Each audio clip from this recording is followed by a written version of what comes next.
Good evening. I'm Jeff Bennett. And I'm Amna Nawaz. On the NewsHour tonight, Senate committees give the green light to two of President Trump's controversial nominees, Tulsi Gabbard and RFK Jr., paving the way for their full confirmation.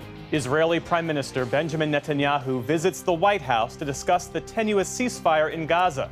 We speak with the niece of a hostage who was released as part of the deal. And amid efforts to curtail birthright citizenship, one family story demonstrates the history and legacy of that constitutional right. I'm a product of these laws, so if those laws were never here, I probably would never get born.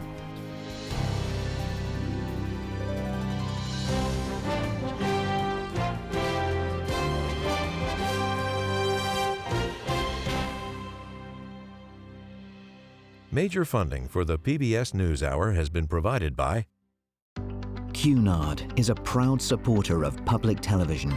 On a voyage with Cunard, the world awaits. A world of flavor, diverse destinations, and immersive experiences. A world of leisure and British style. All with Cunard's White Star service.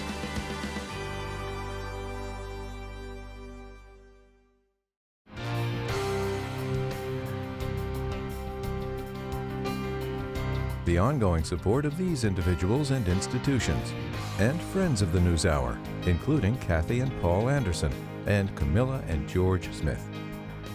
The John S. and James L. Knight Foundation, fostering informed and engaged communities. More at kf.org.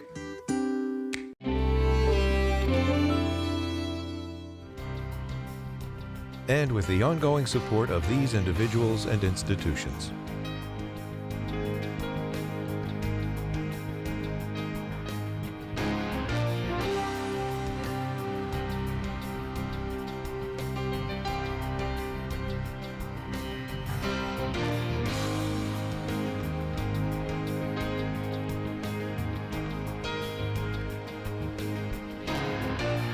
This program was made possible by the Corporation for Public Broadcasting and by contributions to your PBS station from viewers like you.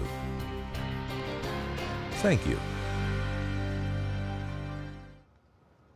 Welcome to the NewsHour. Two of President Trump's most embattled cabinet nominees cleared major procedural hurdles today on their paths to confirmation. The Senate Finance Committee voted along party lines to send to the full Senate Robert F. Kennedy Jr.'s nomination to lead the Department of Health and Human Services. And the Senate Intelligence Committee advanced former Congresswoman Tulsi Gabbard's nomination to serve as Director of National Intelligence. Our congressional correspondent, Lisa Desjardins, is following the cabinet confirmation process and joins us now. So, Lisa, let's start with HHS first, since that's one of the largest federal agencies. What does the Kennedy Committee vote mean? Unless something changes, RFK Jr. will become the next HHS secretary. He has the votes to be confirmed at this point. There are enough votes on the Senate floor for him. Now, this is a 71-year-old, of course, who does not have a history or expertise in healthcare, other than the fact that he's an environmental lawyer and he spent years researching and writing about healthcare. He does deserve credit for changing the conversation about processed foods, and that's what we heard during his Senate confirmation hearings. But at the same time, there are open doubts about his views and his past statements about the safety of vaccines, his refusal to accept studies that have shown there is no link between autism and vaccines. And that raised real concerns about him. You could hear these two very sharply different views of him in committee today. I, for one, think that it is time to put a disruptor in. It is time to put somebody in there that's going to go wild. But there are areas where I think that's exactly what we need. And there are areas of health and human services that if you touch the gold standard for the NIH and the CDC, then I'll have a problem with that nominee, and we'll bring that up during oversight. Mr. Kennedy appears more obsessed in chasing conspiracy theories than chasing solutions to lower health care costs for working families in Georgia and to make sure that we are protected. The last thing we need is a dilettante dabbling in conspiracy theories at HHS. Now, this came down to a single Republican senator in that committee, Bill Cassidy of Louisiana, himself a physician. Now, he had expressed real concern during committee hearings about the vaccine views of Kennedy. Today, he did vote yes, and he said because Kennedy agreed to certain things. This is highly unusual. Cassidy said on the Senate floor that Kennedy agreed that he will make no changes to the vaccine recommendations from HHS and that he would seek congressional approval for any major policy changes by HHS.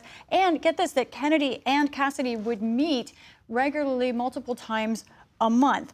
Now, the thing here is whatever agreement Kennedy has made, everyone knows, and Kennedy himself has said, President Trump calls the shots here. Now, today, President Trump put a message on Truth Social in this regard about Kennedy's nomination, and he raised concerns about autism, which of course many Americans share, but raising this today has led some critics to believe he is opening the door to more vaccine skepticism. He is not closing it, which is what Cassidy wants and says he has a deal on.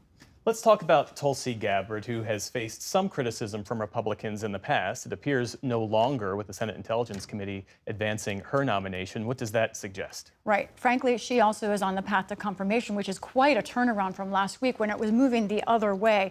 Today, the Senate Intelligence Committee voted on behind closed doors on partisan lines. And I want to show three of the particular Republican senators we've been watching the closest. These three raised doubts about her at different points, especially about her refusal to call Edward Snowden a traitor. I spoke to Senator Collins. She said she likes that Gabbard will reform the agency. Senator Langford there in the middle, I talked with him as well. He said in talking with her, he was reassured that she will protect classified programs he cares about, including warrantless wiretaps. But, you know, Democrats say these Republicans are swallowing their own concerns across the board. Yes, these are non-status quo nominees. That's what Trump ran on. But they say this is something else. And Democrats are just laying down and doing what Trump tells them. Republicans. I know you're also tracking the news involving the FBI. Bring us up to speed. Right. There's a lot to talk about there. First, we expect another confirmation. That's Pam Bondi for Attorney General. Also on track right now is the FBI director nominee, Kash Patel. Now, Democrats do want a second hearing with him, so we don't know when that would happen. But it's important that this is one of the fastest paces we've ever seen of nominees being approved. A real quick to look at where we're at right now. So far, when you look at all of the nominees moving through for the cabinet level positions, 10 of them, about half, have been approved. That leaves the other half, but some big ones like HHS, OMB still to go. Now, let's talk about the FBI positions because those are on the verge of being confirmed. Now, today was the deadline by Department of Justice asking for the names of every FBI officer who worked on the January 6th prosecutions and also the Mar-a-Lago classified document prosecutions, Trump prosecutions. January 6th, the largest prosecution in DOJ history. That's thousands of agents. Today, there are 2 lawsuits filed by FBI agents in different forms seeking to block this, saying this was punitive, is dangerous. They're worried about the outing of these FBI agents' names because, remember, those January 6th offenders were found guilty, some of them, of violence against officers. And these FBI officers are worried that that could come back at them. They're also worried about losing their jobs. So this is very serious business happening, even without people confirmed yet to head these agencies. Indeed. Lisa Desjardins, thanks so much. You're welcome. Well, as the rest of President Trump's appointees move through the confirmation process, he's also pushing his agenda on tariffs and immigration. Today, the Chinese response to President Trump's sweeping tariffs, counter tariffs on certain American imports, plus an antitrust investigation into Google. White House Press Secretary Caroline Leavitt told reporters this morning that Trump would have a call with Chinese President Xi Jinping soon. The U.S. president has framed his actions as fighting the flow of illegal drugs. He is not going to allow China to continue to source and distribute deadly fentanyl into our country. That was the reason for this tariff. It was a retaliatory tariff on China for the last 4 years of their unprecedented distribution of fentanyl into our nation's borders. Just minutes after President Trump's 10% tariff on all imports went into effect this morning, China responded with a 15% tariff on coal and liquefied natural gas, plus 10% on crude oil, agricultural machinery, and certain cars. Trump's initial tariffs included Mexico and Canada, but both of those leaders made deals to delay a potential trade war. If Trump's tariffs in all 3 countries were in effect, economists say inflation in the U.S. could increase by 0.4 percentage points and cost the average household $1,000 to $1,200 in annual purchasing power. They deserve a lot of support. In Costa Rica today, after leaving El Salvador, Secretary of State Marco Rubio said the administration would consider an offer from El Salvador to accept deportees from the U.S. of any nationality, including convicted criminals who are American citizens. Obviously, we'll have to study it on our end. There are obviously legalities involved. We have a constitution. We have all sorts of things. But it's a very generous offer. No one's ever made an offer like that.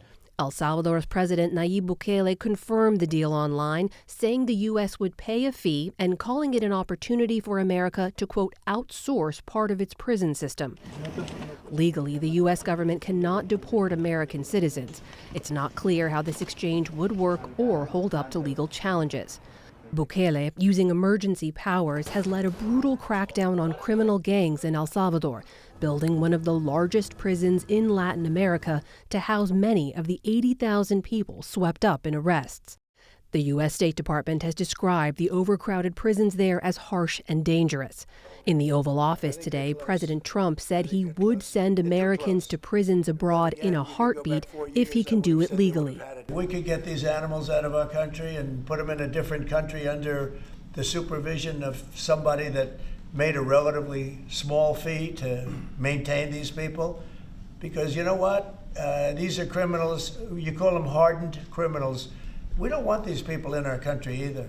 All this comes with news from the White House about another infamous prison system. And I can also confirm that today, the first flights from the United States to Guantanamo Bay with illegal migrants are underway. President Trump has ordered the naval base on Cuba to expand detention space for up to 30,000 deportees, and the Pentagon began moving additional troops there over the weekend. In other Pentagon news, President Trump announced former congressional candidate Sean Parnell as the Defense Department's new spokesperson. Parnell is a veteran who Trump endorsed during his 2021 Senate run in Pennsylvania. Parnell dropped out of that race after his ex-wife testified in court that he violently abused her and their children. Parnell denies the allegations. And another Trump appointee making headlines today at the State Department, Darren Beattie, a former Trump speechwriter who was fired during the first Trump administration for speaking at a conference attended by white nationalists. As recently as October, Beattie posted online that, quote, competent white men must be in charge if you want things to work, and has spread false conspiracies about the January 6th U.S. Capitol riot. Beattie was named Acting Undersecretary for Public Diplomacy and Public Affairs. His acting role does not require Senate confirmation. Well, as we reported, Robert F. Kennedy Jr.'s nomination to lead the Department of Health and Human Services cleared the Senate Finance Committee today, senators voting along party lines. It now heads to the full Senate for a final vote. Republican Senator Ron Johnson of Wisconsin sits on that committee, and I spoke with him earlier today. Thanks for being with us. Thanks for having me on. So the committee vote to advance RFK Jr.'s nomination followed, from what I understand, was a fairly intense pressure campaign from Trump administration officials and Mr. Kennedy himself. Your colleague, Senator Bill Cassidy, who happens to be a physician, said that his yes vote came with conditions to ensure the public's continued access to vaccines. Take a listen. To this end, Mr. Kennedy and the administration committed that he and I would have an unprecedentedly close collaborative working relationship if he is confirmed. We will meet or speak multiple times a month. This collaboration will allow us to work well together and therefore to be more effective. So that raises the question, if securing confirmation demands such unprecedented concessions, is RFK Jr. truly the right choice to begin with? Well, first of all, I don't think those are particularly major concessions on the part of RFK Jr. He wants to follow the science. He is not anti-vax. I'm certainly not anti-vax. We want to make sure that the vaccines that are on the childhood schedule are as safe as possible, recognizing that nothing is 100% safe and that they're effective. Certainly, we want to prevent childhood disease to the extent we can, but we also have to have an open mind. I mean, the reality is there are vaccine injuries. They acknowledged that fact when they passed the Childhood Vaccine Safety Act back in 1986. Vaccine injuries are just unavoidable. It happens. We need to take care of those individuals, which is why we set up a compensation fund. It's completely indisputable that the COVID injection caused injuries. So again, all these things had to be explored. People have to have an open mind on it, but nobody wants to take anybody's vaccine away because vaccines are miracles if they can prevent disease without causing too much undue harm. What actual ability would the Senate have to oversee or rein in HHS, if that's what's needed, beyond what has been done in the past? Well, again, all I'm looking for, all I've ever looked for is total transparency. Follow the science. Unfortunately, I believe science has been corrupted. You've had capture of our federal agencies by corporate interests, whether it's big pharma or big food processing or big agriculture. I think that's also pretty much indisputable. So what we need total transparency. We need to uncorrupt science. When you pay for science, you get the result you want. And that's not in the public's best interest. So from my standpoint, it starts with making sure that science has integrity, that peer review actually means something, that we're also willing to take a look at observational studies and other forms of evidence, but that we have an open mind toward these things. That's all I'm looking for. That's all I think that RFK Jr. is looking for. Big picture, how do you and other Republican lawmakers view your role in this moment as you lead what is a co-equal branch of government? And I ask the question because as we sit here and speak, Elon Musk is unilaterally dismantling the foreign aid agency USAID. He now has access to sensitive government payment systems with no public concern, no public constraint from Republicans in Congress whom the American people actually elected to run this government. Why not? Well, first of all, we have people in these agencies that believe they're completely unaccountable to the American public. They've stiff-armed me as I've written multiple requests for information for multiple agencies. Secretary of State Rubio basically made the same claim against USAID. So you already have bureaucrats run amok who don't believe they're accountable. What President Trump is doing is he's fulfilling a promise. He's trying to get to the bottom of this, of the waste, fraud, and abuse of the federal government that is right now completely out of control. So I appreciate Elon Musk's endeavors. He's a genius in terms of squeezing out all inefficiencies from the businesses he's run. And he's like the perfect guy putting the types of people who have access to computer models and AI to quickly diagnose what inefficiencies are occurring in these agencies. And let's face it, on the particular, USAID is just the tip of the iceberg. It's just the tip of the iceberg. But if there's a debate about USAID's mission or funding, why not have that debate? There is a process for that, a legal process to have that debate. We'll have that debate. First, we need the information, and you can't get the information when you have these bureaucrats who are protecting the information and not turning it over to Congress or over to the elected president. It's undeniable that you had bureaucrats in the first Trump term that undermined and sabotaged his administration. He's trying not to let that happen again. I applaud his swift and decisive actions. Well, here's a thought experiment that occurs to me. If during the Biden administration, George Soros had access to sensitive government payment systems and unilaterally dismantled an independent government agency, Republicans in Congress would be apoplectic. The indignation would be palpable. Why is that not happening now? Is it because Donald Trump is president? Well, we weren't particularly happy when President Biden weaponized the Department of Justice, the FBI, engaged in lawfare, persecuted his political opponents. So again, that's the problem, is big government is unaccountable. It's infiltrated by radical leftists who have weaponized government against conservatives. So again, we're trying to get control of the situation. President Trump experienced, again, the sabotage, undermining of his administration in the first term. He's trying to prevent that from happening in the second term. I completely understand why he's trying to do these things. In the time that remains, I want to ask you about tariffs, because you've said that you share the market concerns about President Trump's tariff plan. What are your concerns? Well, first of all, there's multiple uses for tariffs, and I think President Trump has demonstrated a unique ability to use tariffs to gain concessions from, for example, Mexico and Canada to try and help us secure the border, try and stop the flow of fentanyl. I think Peter Navarro said this isn't a trade war, this is a war on drugs. I don't disagree with that. What I would be concerned about is a generalized tariff long-term, creating long-term dislocation in terms of supply chains. I want free and fair trade. Another use for tariffs is to discipline people who are not engaging in fair trade. So this is a complex issue. I have concerns, but I also give President Trump the benefit of the doubt in terms of using tariffs to negotiate a better position for the U.S. and for its citizens. Is that how you think he's using them, for leverage and as a negotiating tactic? I asked the question because Canada is Wisconsin's single biggest trading partner. Wisconsin has a lot on the line here. Well, I think it's obvious right now. I mean, he used it effectively in his first term to make sure that Mexico cooperated with Remain in Mexico and were able to secure the border. We've now got a pledge for both Canada and Mexico to move personnel into place to help us secure the border and stop the flow of drugs. So I think the proof's in the pudding. Seems to be working pretty well right now. Senator Ron Johnson, always good to see you. Thanks for coming on the program. Appreciate it. Have a great day.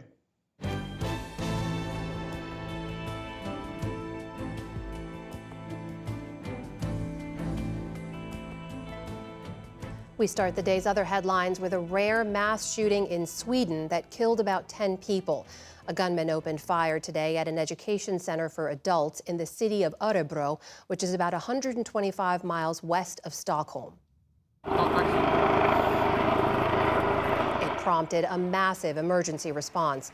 Police say damage at the crime scene is so extensive that they couldn't give an exact death toll. Sweden's prime minister called it a painful day for the whole country. It is difficult to take in the magnitude of what has happened today. We've seen a brutal, deadly violence against completely innocent people. This is the worst mass shooting in Swedish history. Authorities say the shooter is among the dead and they believe he acted alone. Officials say they don't see any connection to terrorism at this point, but have not yet determined a motive. Here in the U.S., authorities say they have recovered the remains of all 67 victims from last week's aircraft collision near Reagan National Airport. All but one of the victims have been identified. Today's update comes as salvage crews continue their efforts to recover wreckage from the waters of the Potomac River, including the jet's cockpit. In the meantime, federal investigators say air traffic control data confirms the Army Black Hawk helicopter was flying at approximately 300 feet at the time of the collision. Aviation rules require helicopters in the area to stay at or below 200 feet. They hope to have a preliminary report within 30 days. Maryland officials gave a first glimpse of the redesign of Baltimore's Francis Scott Key Bridge today, nearly a year after the original structure collapsed. Artistic renderings of the new bridge show it to be taller and better protected against the type of ship strike that toppled its predecessor. The project has a price tag of almost $2 billion and could be completed as soon as 2028. The original Key Bridge collapsed last March when a massive container ship slammed into one of its supports. 6 construction workers were killed. In Ukraine, the UN's nuclear chief is warning that attacks on Ukraine's power grid could lead to a nuclear accident. Rafael Grossi, who heads the International Atomic Energy Agency, met with Ukrainian President Volodymyr Zelensky in Kyiv today. He also toured a heavily damaged power substation nearby. While there, Grossi warned that Russian attacks on Ukraine's power supplies could threaten nuclear safety by potentially disrupting the cooling procedures needed at atomic facilities. The situation is quite dire. Infrastructure has been degraded, but I must say that I'm impressed with the work, with the effort that is being put in order to ensure nuclear safety. Grossi's visit comes as a Russian missile strike left this city council building in Ukraine's northeastern Kharkiv region in tatters. At least 5 civilians were killed and another 55 wounded. On Wall Street today, stocks ended higher as concerns about President Trump's tariff plans eased a bit. The Dow Jones Industrial Average gained more than 130 points, or about 1/3%. The Nasdaq jumped about 260 points on the day. The S&P 500 climbed back above the 6,000-point level. And if you want an egg with your meal at Waffle House, it's going to cost you 50 cents more. The restaurant chain says the surcharge is temporary but necessary as the nation's egg supplies are under threat. That's because recent outbreaks of bird flu have led to fewer hens. The Department of Agriculture says more than 13 million birds were lost or slaughtered from December into January. Bird flu has infected at least 67 people since last year, and 1 person has died, though health officials say the chances of people catching it remain slim. and 10 minutes. Just 10 minutes. That is how long it took an asteroid to slice 2 Grand Canyons into the surface of the moon nearly 4 billion years ago. An artistic rendering shows the moment the object slammed into the moon, sending giant rocks outward like missiles. British and U.S. scientists used data from NASA's Lunar Reconnaissance Orbiter to determine that those rocks cut 2 Grand Canyons into the lunar surface, comparable to the one in Arizona. Their findings were published today in the journal Nature Communications. And the Aga Khan, who led the world's Ismaili Muslims, has passed away. Considered by his followers to be a direct descendant of the Prophet Muhammad, the Harvard graduate grew into a business magnate and philanthropist. He mixed with royals and used his riches to build homes, hospitals, and schools in developing countries. His foundation said that an announcement on his successor would come later. The Aga Khan was 88 years old. Still to come on the NewsHour, residents of a kibbutz that was attacked by Hamas begin the long rebuilding process. And the ACLU sues the Trump administration for restricting care for transgender minors. This is the PBS NewsHour from the David M. Rubenstein Studio at WETA in Washington, and in the West from the Walter Cronkite School of Journalism at Arizona State University. President Trump and Israeli Prime Minister Netanyahu met for talks today that focused on hammering out a second phase of the ceasefire and hostage agreement between Israel and Hamas. Netanyahu is the first foreign leader to visit the White House since Trump's second term began. The two leaders also discussed the future of Gaza, which Trump has said might need to be emptied of its population, a potential war crime, since Israel's campaign to destroy Hamas has also destroyed much of the enclave. President Trump spoke in the Oval Office. You can't live in Gaza right now, and I think we need another location. If we can build them through massive amounts of money supplied by other people, very rich nations, one of the countries, and it could be Jordan, it could be Egypt, it could be other countries, and you could build 4 or 5 or 6 areas. I mean, we're talking about probably 1.7 million people, 1.7 million, maybe 1.8 million, but I think all of them, I think they'll be resettled. Under the terms of the current ceasefire, Hamas is supposed to release 33 hostages in exchange for Israel releasing around 1,900 Palestinians. Let's turn now to the story of one of the American hostages who was released. This past Saturday, Keith Siegel was brought on stage in Gaza City and paraded in front of a crowd. He held 2 small bags, waved to the crowd, and was quickly escorted away. He had been held hostage by Hamas for 484 days. Keith was reunited with his family, including his wife, Aviva, both of whom had been kidnapped from their home in Kibbutz Kfar Aza during the October 7, 2023 Hamas attack. Aviva was released in November of 2023 during a week-long ceasefire. I spoke a short time ago with Keith Siegel's niece, Hannah. Hannah Siegel, welcome back to the NewsHour. Good to see you. Thank you so much for having me. So you saw that video there of your uncle being released, being paraded out like that. Just what was it like for you to see that, to know he was still alive in that moment, and to know he was finally gonna be free? I don't have any words. It was completely surreal. I think, we have been waiting, inching towards this moment. There have been not many, but there have been several moments over the past 15 months where we thought maybe we were close to a deal, and then it wouldn't happen. So seeing him up there, he looked a little thin and a little pale, but mostly, I saw my uncle, he looked like himself, and it was just a huge sense of relief. How is he doing today? Have you been able to speak with him directly? He is doing, I can't believe it. He's doing remarkably well. He's talking and he's sharing a lot. He remembers everything. And he, it's kind of amazing. He used a lot of mental tricks to keep himself sane. He mental tricks. Spoke to the family in his head a lot, and he always knew the dates, remembered, thought about anniversaries, thought about birthdays, really showed remarkable mental fortitude, and sort of taught himself to survive. It's incredible. He's doing, he's home, and he took a walk on the beach today. Has he shared anything with you about his time in captivity that surprised you, that you hadn't heard in news reports? I have heard some. I haven't heard a lot. I know that it was horrific. I mean, I know this from my Aunt Aviva, his wife, who was in captivity. I think it was awful.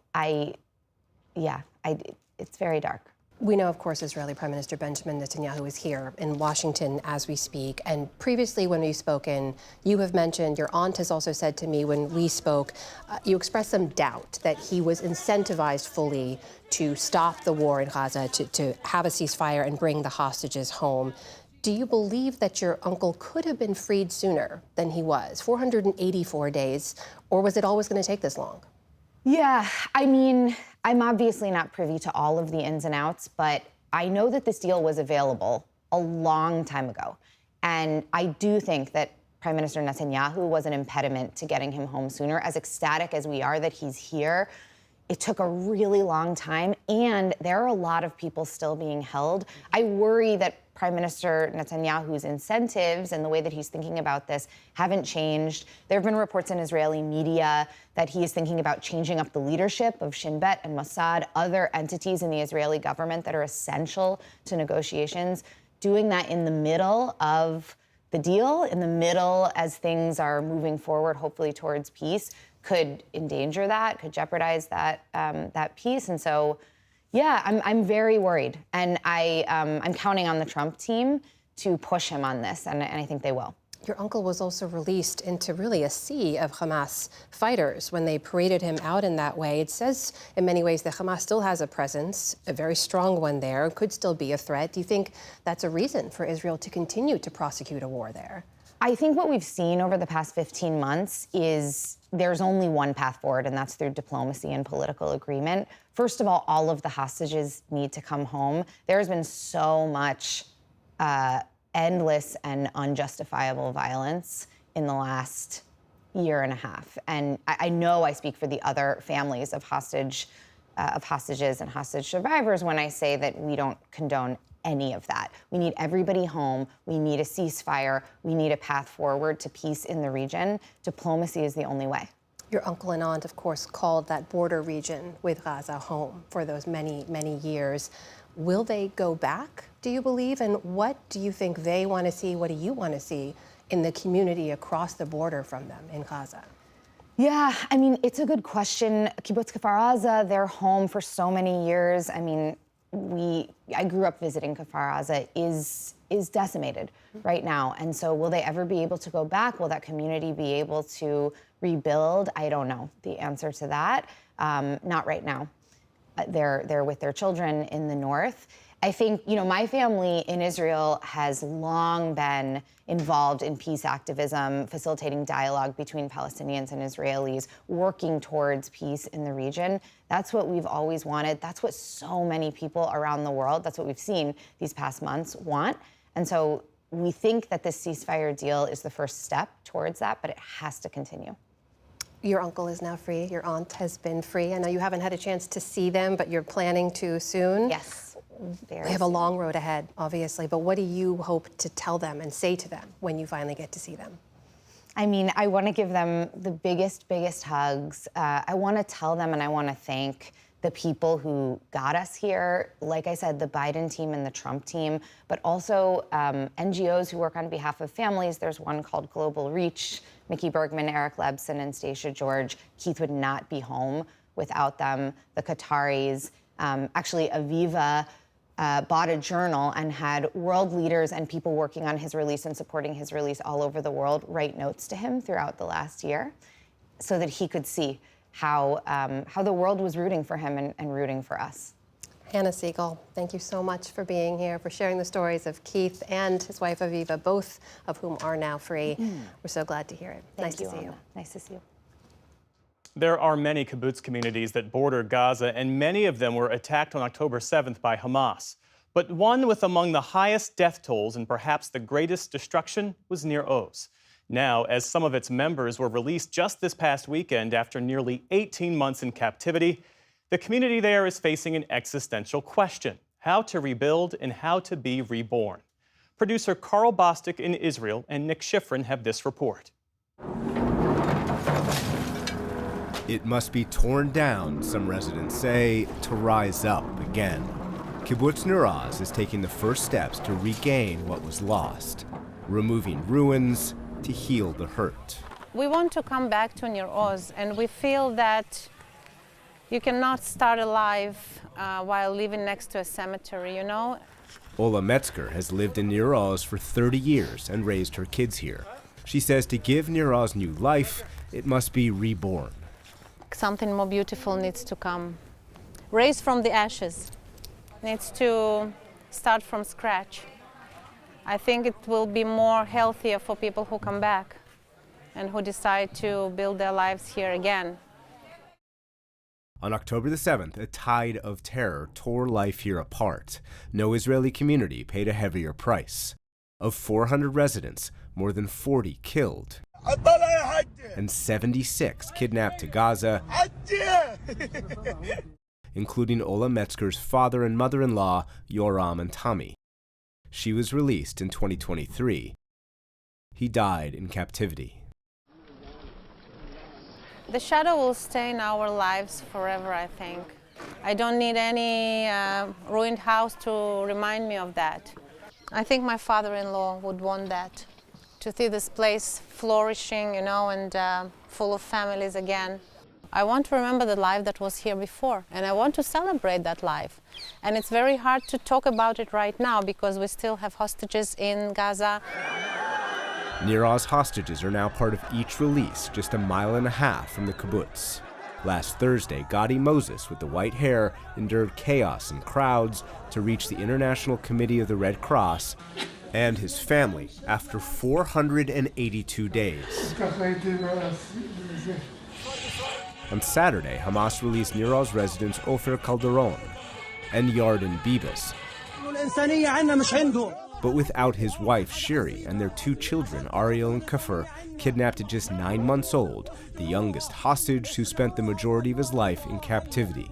Israelis fear they have not survived. We remember the picture of her standing here under this bush with a blanket and crying. Like everyone here, Irit Lahav remembers that moment like a flashbulb. The Bibas house, frozen in time, Ariel and Kafir's ransacked playthings. And the home still haunted by horror. The neighbor's house, where a woman was forced at gunpoint to watch her husband being murdered before being kidnapped herself. When I come out of the kibbutz, I always take a shower. A long, long, long shower. Because I think about all these people who were murdered here.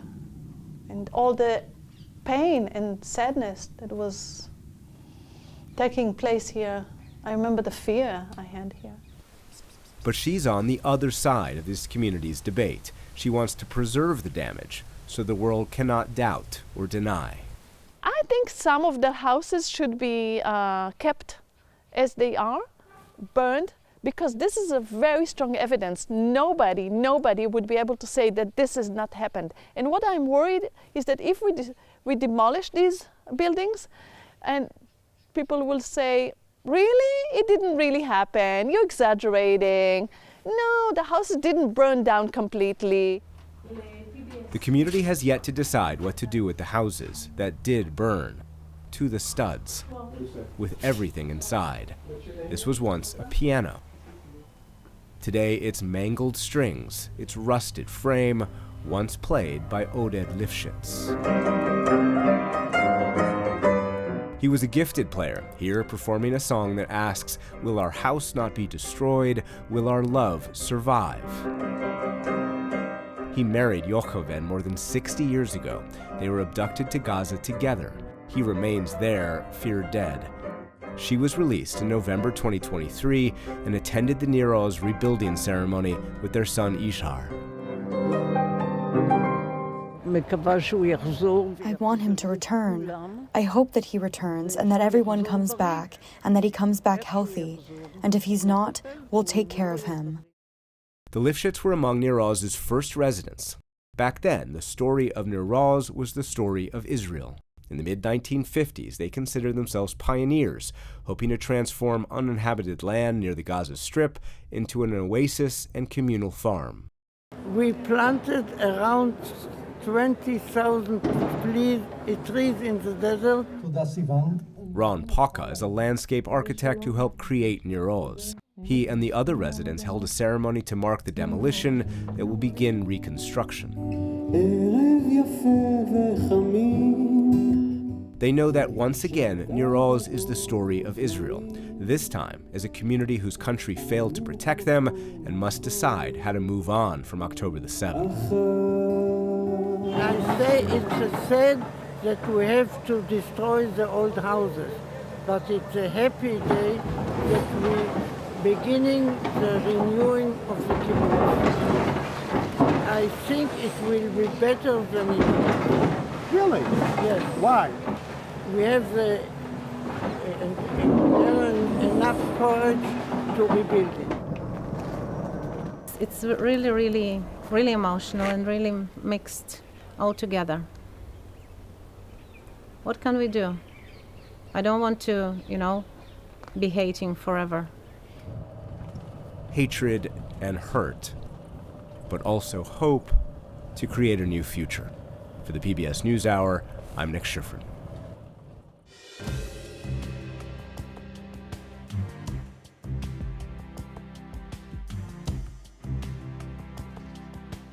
Today, the American Civil Liberties Union sued the Trump administration over the president's executive order targeting gender-affirming care for minors. The lawsuit says Trump's actions, quote, unconstitutionally usurp congressional authority by withholding lawfully appropriated federal funds and violate the rights of trans youth by, quote, depriving them of necessary medical care solely on the basis of their sex and transgender status.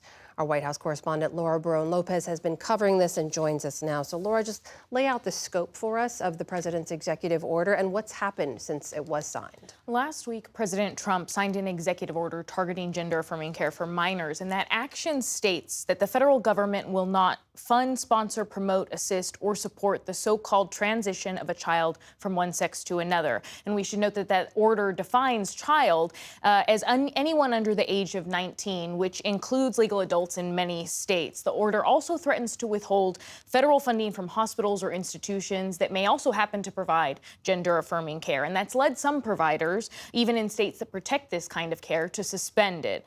Children's National in D.C. said that it is pausing all puberty blockers and hormone treatment prescriptions for youth. Reports of similar moves are also in Colorado and New York, which led New York Attorney General Letitia James. She told providers that canceling care would violate state law.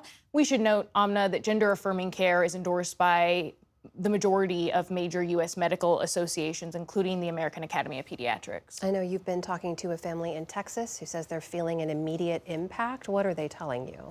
A couple of years ago, we interviewed a Texas family, John, Mary, and their now 14-year-old trans daughter, Leah. We've changed their name to protect their identity. And after Texas banned gender-affirming care for minors, they started going to New Mexico for treatment. We spoke to John and Mary again today, and since the executive order, they say that they haven't been able to get a hold of their doctor in New Mexico.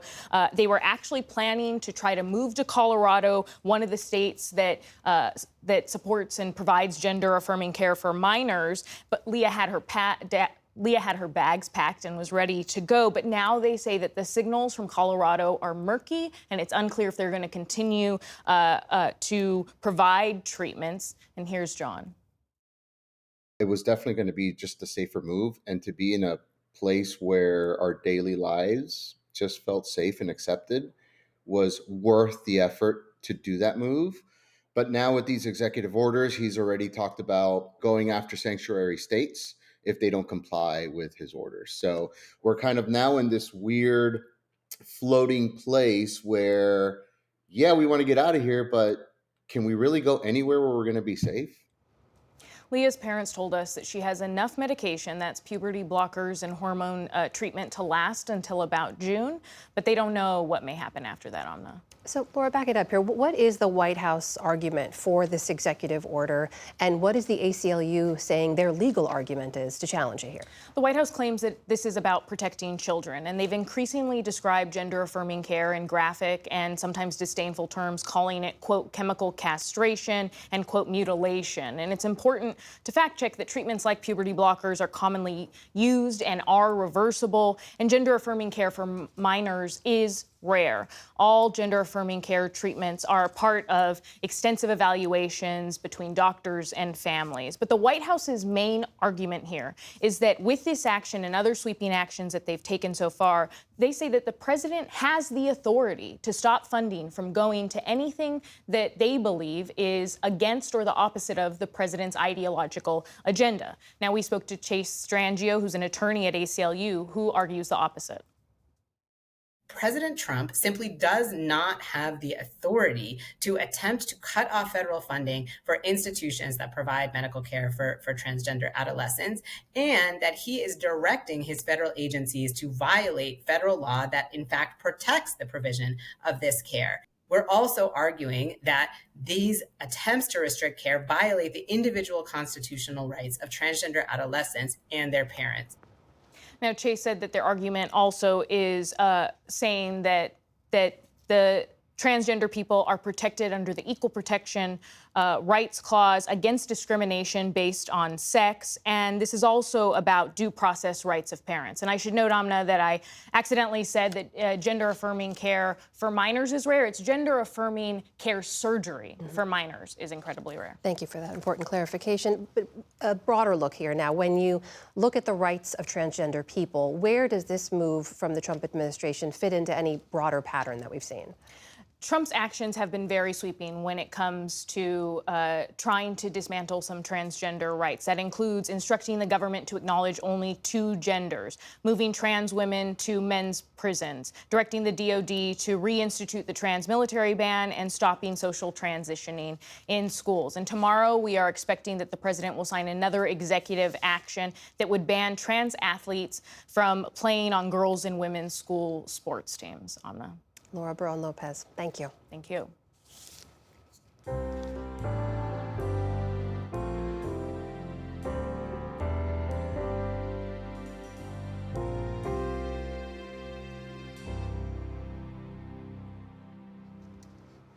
What makes a U.S. citizen?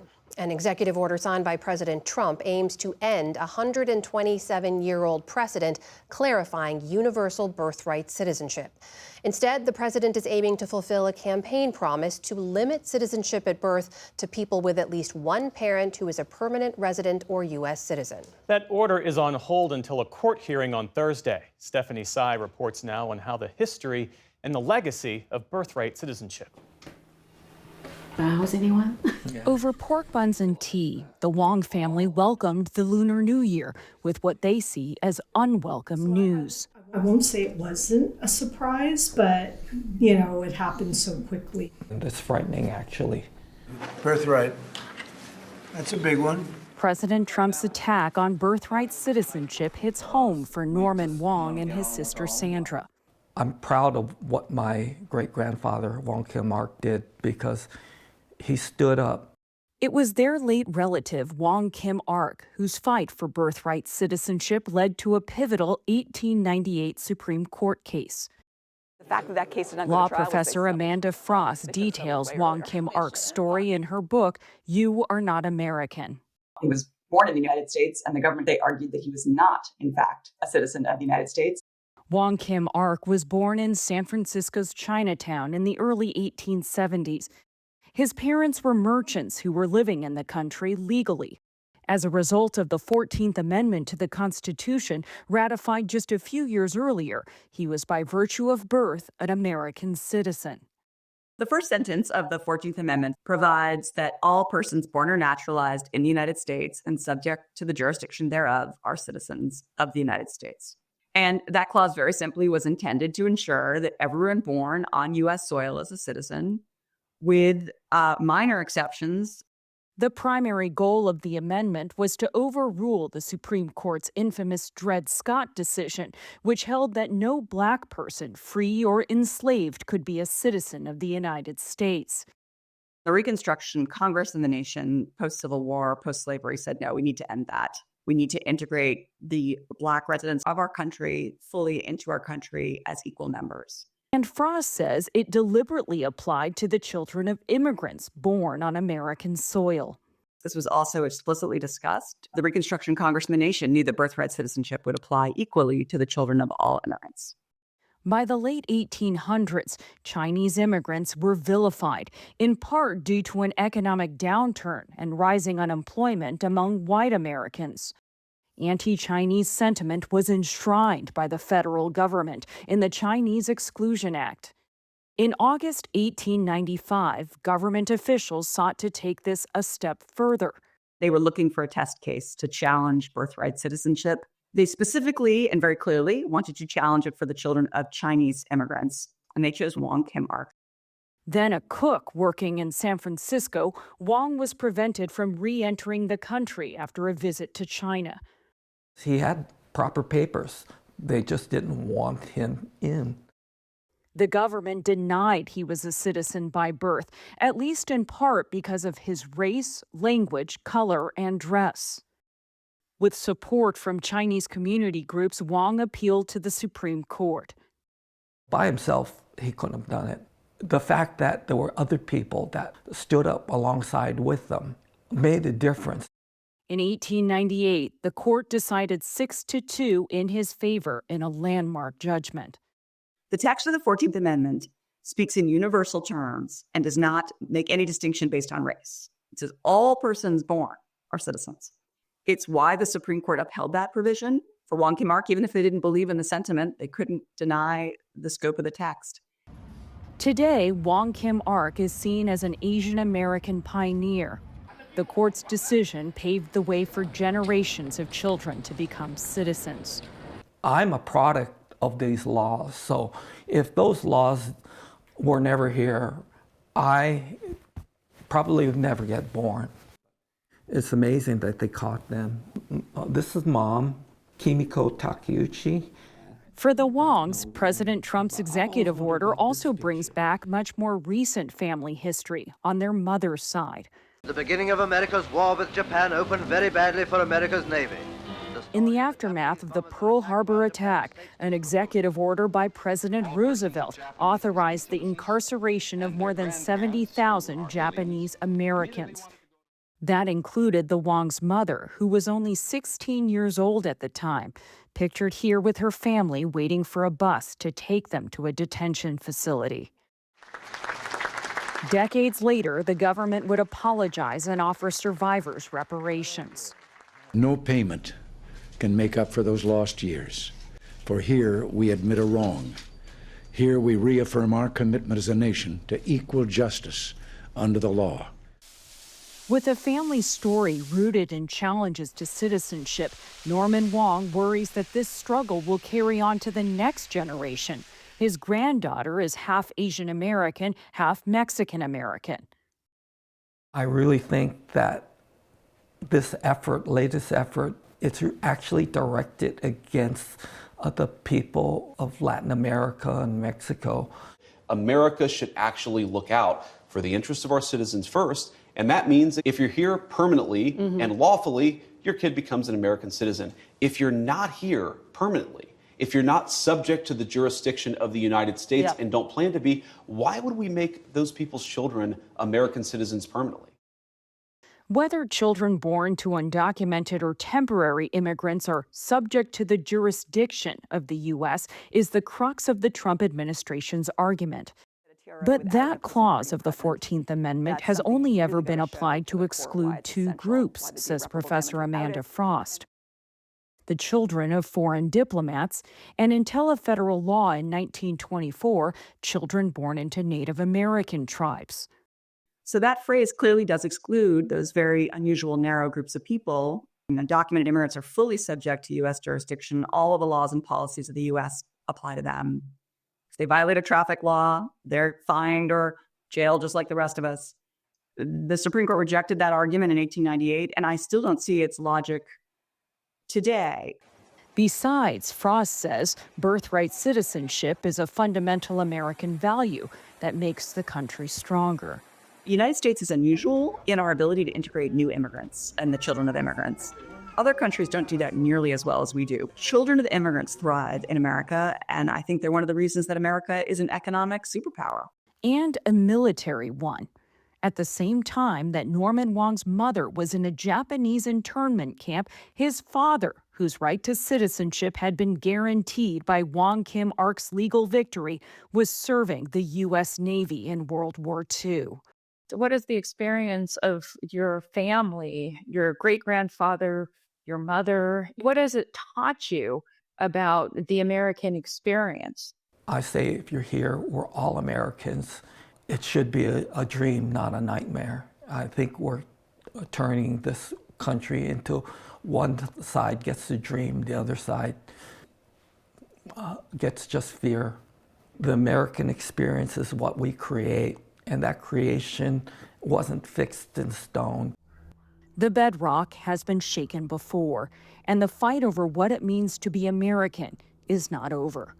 For the PBS NewsHour, I'm Stephanie Tsai.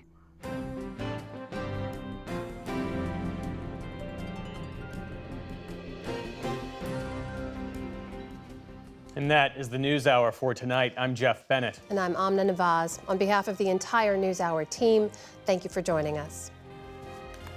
Major funding for the PBS NewsHour has been provided by Carnegie Corporation of New York, working to reduce political polarization through philanthropic support for education, democracy, and peace. More information at carnegie.org.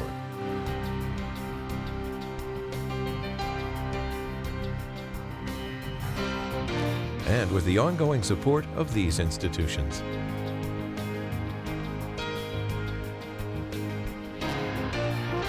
This program was made possible by the Corporation for Public Broadcasting and by contributions to your PBS station from viewers like you. Thank you.